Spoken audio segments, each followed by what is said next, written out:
we have a mezzo soprano now. Look at this. This is exciting. Our only female singer of the day. You can come out now.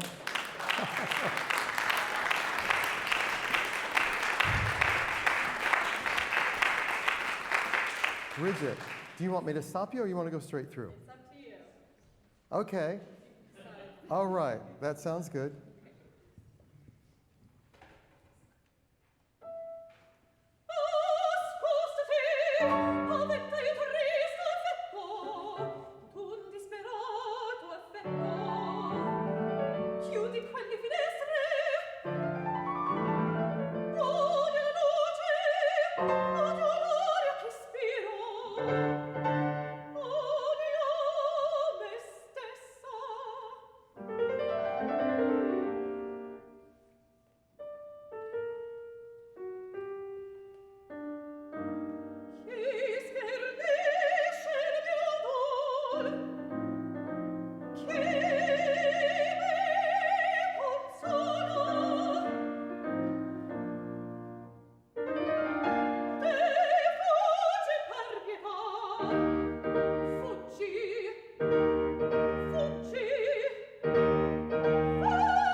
Okay, let me vocalize you a little bit. That was really beautiful. And congratulations on your use of breath. Most people overbreathe on that aria, and by the time they get to the last page, they're dying on air pressure. They stack it up. So that's great. You've done some good work with your teacher on that. So the thing about lyric mezzos, of course, is that they always get the S word thrown at them. You know what the S word is? Soprano. So, the way that you sort of avoid that is you want to find as much warmth in your voice as possible, but without weight, because you don't want to be too heavy. It's kind of the Goldilocks thing again. So really, the only way that you can add vocal weight without adding muscle is the appoggio di petto, the sternum. I love your acting. You know every word you're singing about, don't you? You've translated it. Yes, I can tell you've done your homework. Okay, so let's do the laryngeal tilt. The laryngeal tilt, what I find, I call this Mozartian rock and roll, because it's so fast, very wordy. We want to find the laryngeal tilt so quickly that it gives you a warmth even though you're speaking words very, very fast, okay? Let's first do The E, you're going to allow the larynx to drop a little down and forward as you go to the upper note. E.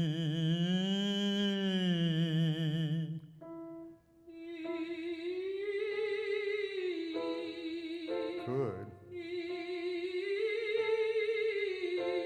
Good. Good. Dixie Neal used to talk about tracheal vibration. If you use vibration instead of muscle to find your warmth, you'll be in good shape.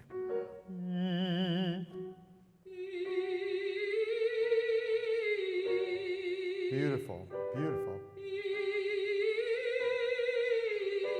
Right. Do you feel the difference?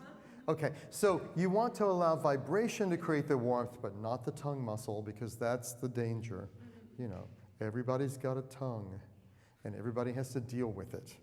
I remember I was doing a master class in Geneva, and I said, I've had a 40-year volatile relationship with my tongue.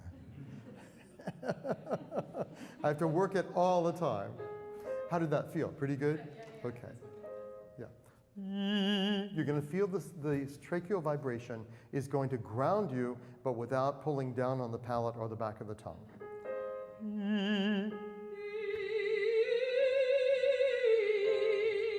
Good.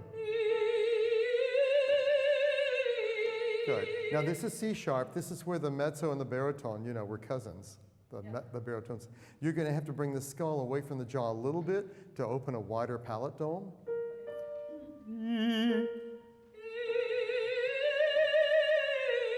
And you're going to feel almost like there's an in your palate, like a schwa. Oh, I see. You're one of those sponges, aren't you? You just soak it up. Okay, good. Great. Yes. Good. What I like is your jaw. It doesn't go forward, you see. Now, years ago, I was teaching at San Francisco Opera. I can tell you, this must have been about 2002. And everybody knew me there at the Opera House, so they allowed me to stand in the wings during a production. And Olga Borodina was doing Samson, and she was doing Delilah, of course. And she was on a Victorian sofa, and her head was back. She was singing, and you just expected her to go any minute, because her jaw was so relaxed, it looked as though she was about to go to sleep. But what's interesting about the jaw back is that it really gives you a better adduction of the folds. You see? With your tracheal vibration.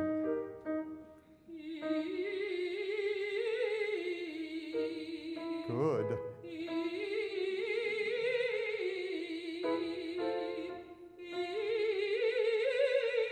Good. Okay. I think you have everything together, but when we sing quickly, when we sing fast tempi, the larynx has to learn a behavior of looseness that is very, very fast. So I had a dramatic soprano in Zurich, and she was a wonderful Isolde. It was like,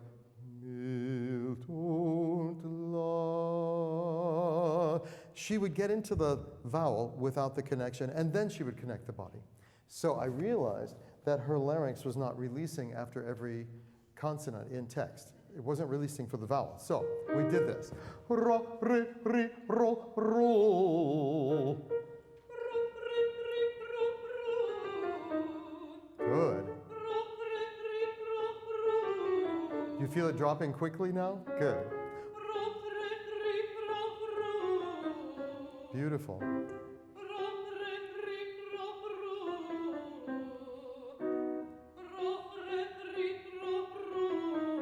Okay, so we take that roll-dar, which is wonderful at releasing the tongue, and we sing ro, re, re, ro, da, me, ni, po, tu. We put it into the 5 syllables of the Italian. What is it? Ra, re, ri, ro, da, me, ni, po, tu.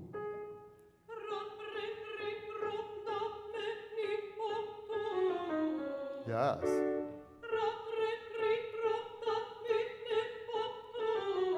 Beautiful, yes.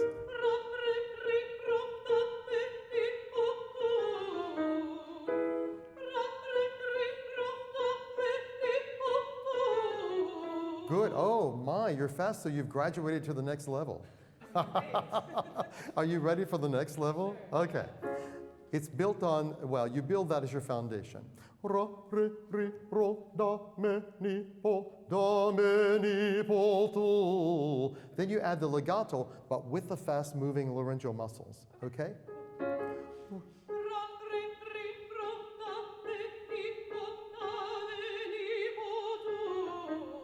Good. Okay, so the opening.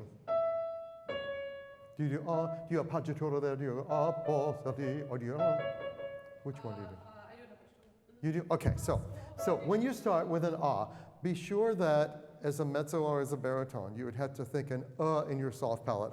And let your larynx drop quickly for every vowel. Okay, just that phrase. Now say for me, fleur. And you're going to think that space of fleur in your palate and you may have to bring your head up. Viscosity. How did that feel? Better, yeah. Yeah. A little more it will give you more lift and more color simultaneously. You see? One more time. Good. Now we're going to go to fencing class, okay? Did you ever take fencing? I fenced for like 7 years. Did you really? Okay. Wow. I better be careful around you. Okay, so we're going to be in fencing class, but you're going to put one foot in front of the other, and you're going to lead with your sternum. And you're going to come forward with your sternum leading you, and that's going to inspire your abdominals, and you'll bring your head up. Okay. Great. Now, if you don't mind, I'm going to put a resistance here. For sure. Okay. Did that feel any different? Yeah. Okay. So it's an engagement. So when you put pressure here, it creates a resistance in your abdominals and your lower back.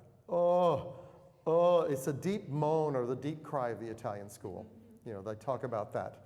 Okay? So for the lyric mezzo, if they don't find that, they'll be yelling the S word, you know. We won't say it, okay? One more time, thank you.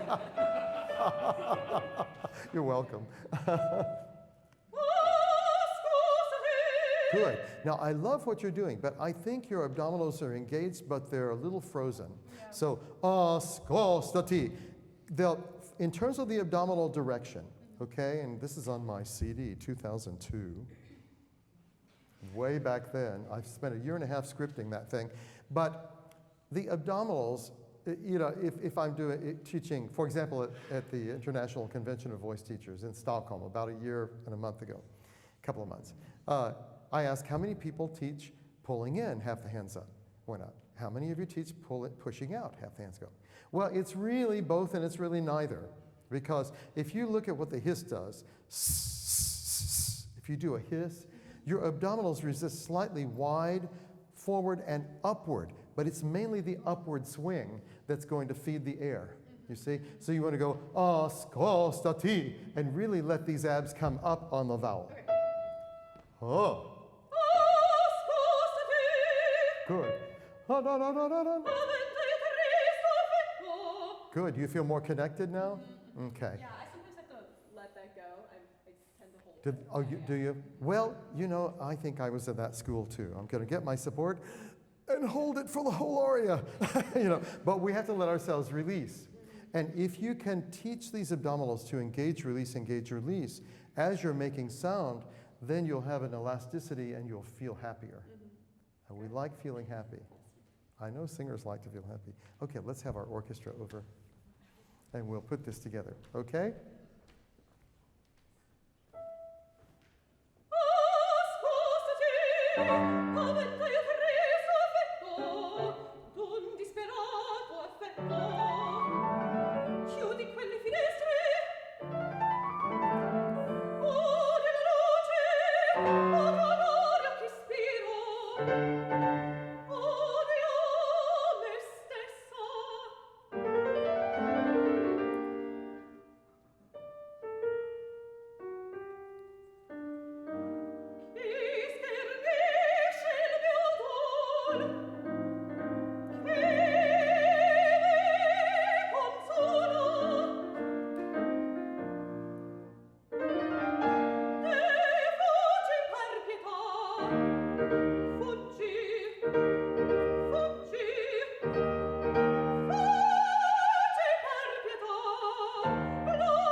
Good. Now, I just want to add one more thing, and I always look, two things I always look for when I see a singer's posture. And your posture is beautiful, but there is a tendency to lock the knees and lock the hip sockets, okay?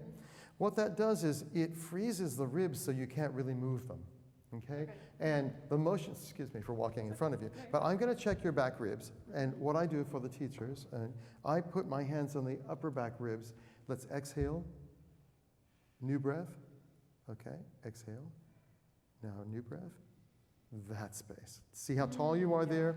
So it's the feeling of being tall under the armpits that gives you a fuller inhalation and a lower diaphragmatic feeling, okay? So you can put your thumbs between two ribs in your sides, and as you breathe, go taller, okay?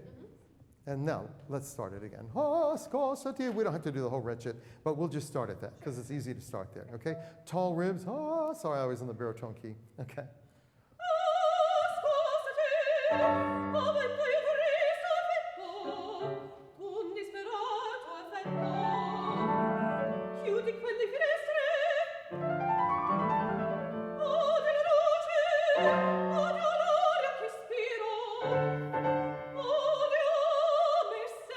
Good, now let's add one more thing. You're doing a beautiful job. Caruso had a great image he used. He said, and I quote, "I always feel the vowel under my chords, and I never feel I'm singing through my chords. I feel I'm singing under my chords." Okay. Now, you can take anything too far, and this is just an idea, but I think it will give you a groundedness, especially with this kind of agitato that this recitativo has, you know. But think the vowels, put a thumb right, you know, the chords are located right behind the thyroid cartilage, about a 45-degree angle. And you want to feel the vowel under there, even though you're going to the sound is still going to come up in the head. Oh, I don't know, am I in the right key? Oh, see, I'm not. Oh, scosta di. I'd really think the vowel deep under the chords. You can put a thumb right there. Good.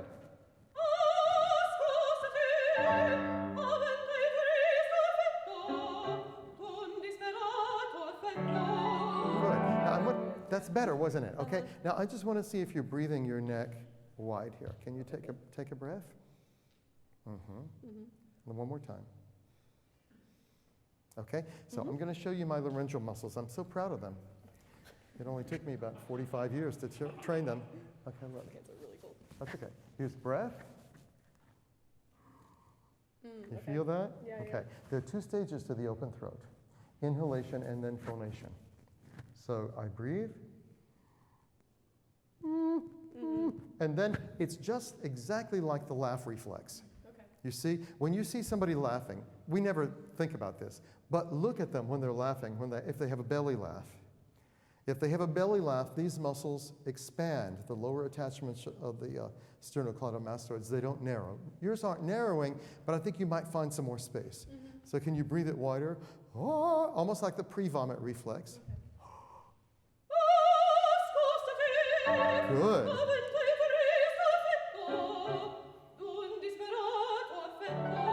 Good.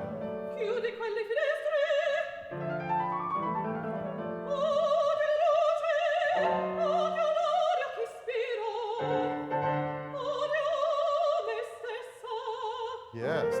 Does that feel different to you? Yes, it does. Okay. So then they won't say the S word to you. Because it will have just enough low overtone. But again, I'm not talking about pushing down the tongue or feeling that you're singing in your throat so much. But you're opening the pathway. You see, you're opening the pipe. You know, in Germany they call me Installateur, you know, which is what they call a plumber. I guess that's as high a sophistication level as I will reach, perhaps. Okay, let's go on to the aria part, okay?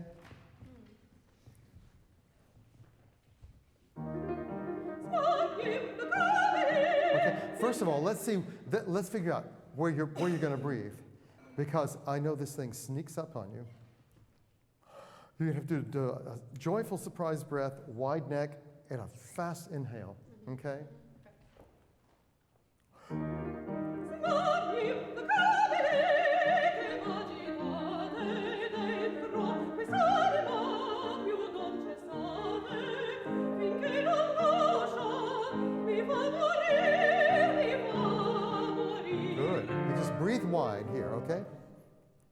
Okay, we can keep going. Yeah, we can keep going. That's all right. Open. Good.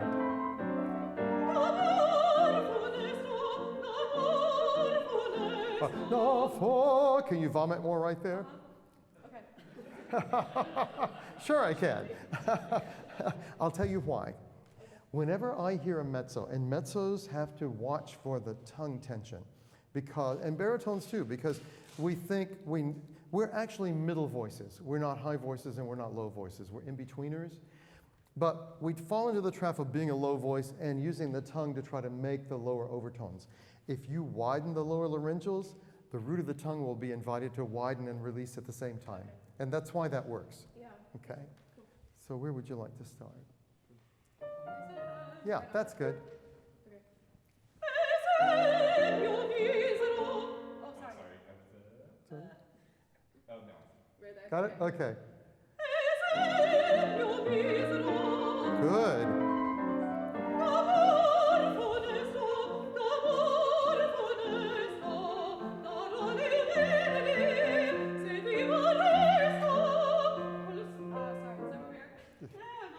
That's okay. Yeah, you're right. Let's go back to yes, first one.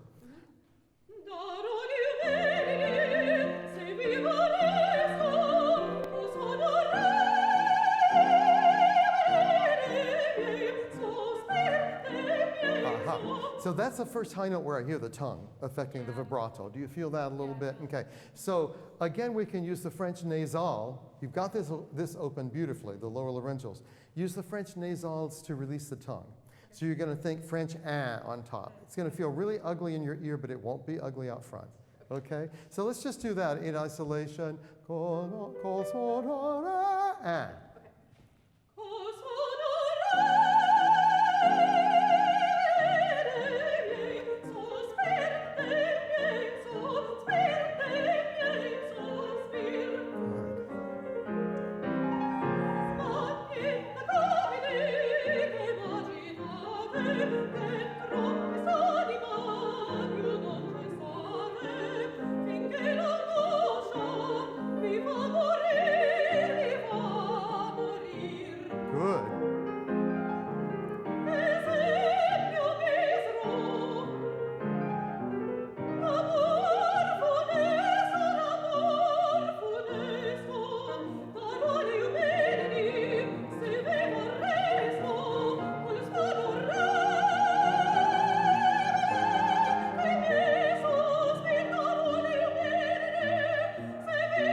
Can you think more in that? It's okay. Yeah.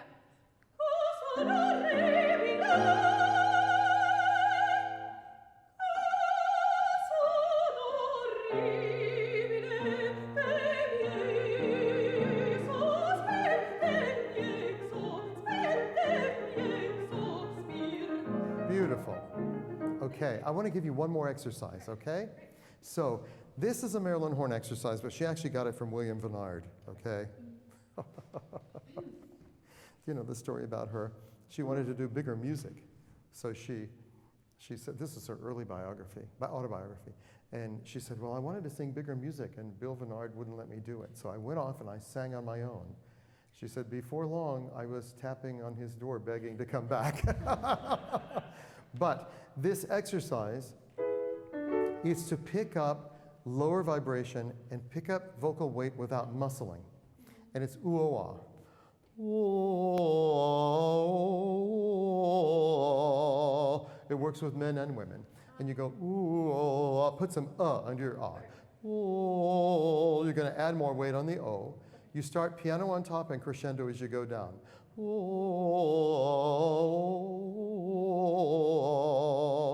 Okay. Yeah, it's hard to drop the weight going up, isn't it? Let's do it again. That was very good.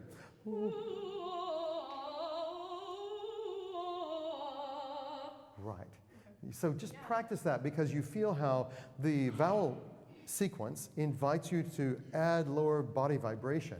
And that way, you pick up more sound as you go down. You know, the thing about mezzos and baritones, when we go down, the audience expects to hear the voice fill out.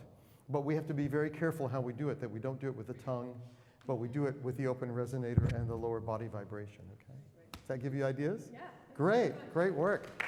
You're welcome.